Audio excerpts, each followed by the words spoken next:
স্বামীর অমঙ্গলের স্বপ্ন দেখেছে, সূর্য দেবতার পূজা করলে সব অমঙ্গল দূরে চলে যাবে।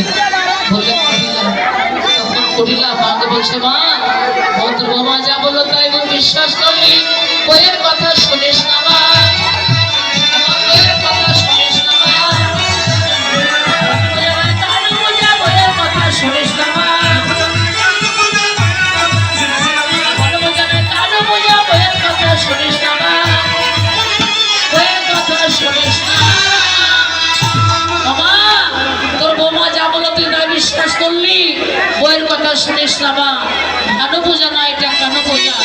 তোর বৌমা এই ভানু পূজার ছলে বা সূর্য পূজার ছলে কৃষ্ণ পূজা করতে যাচ্ছে।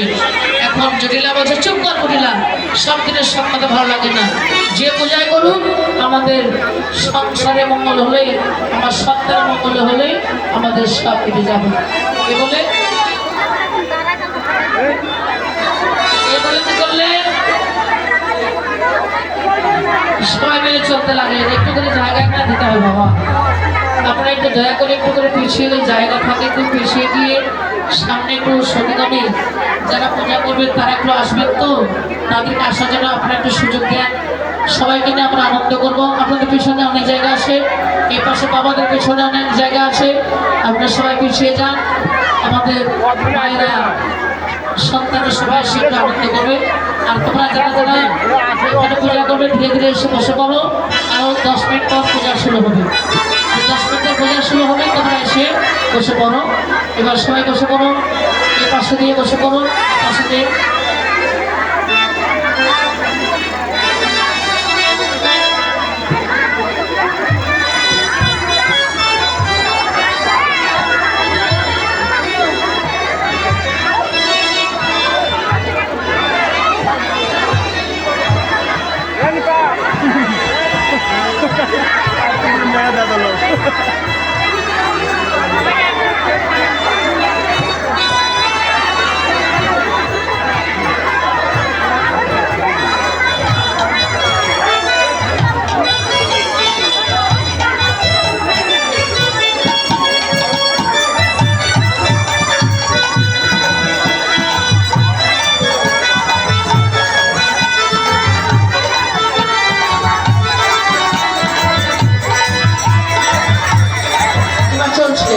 চলিল রে রাধা বিনোদী,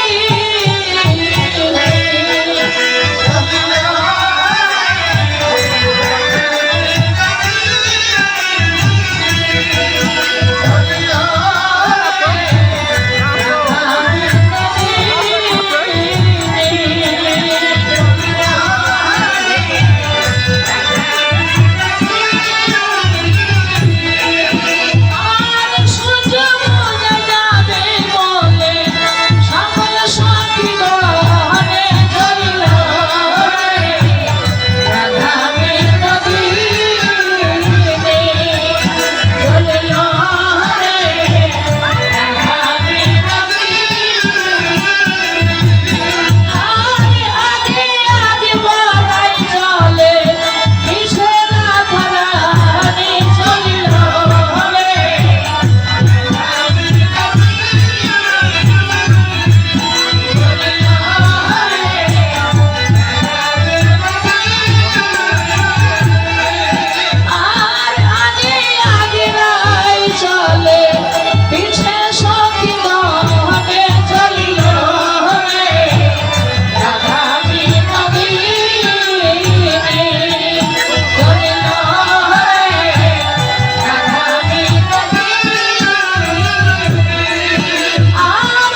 আচ্ছা, আগে আগে বসে পূজা শেষ হোক।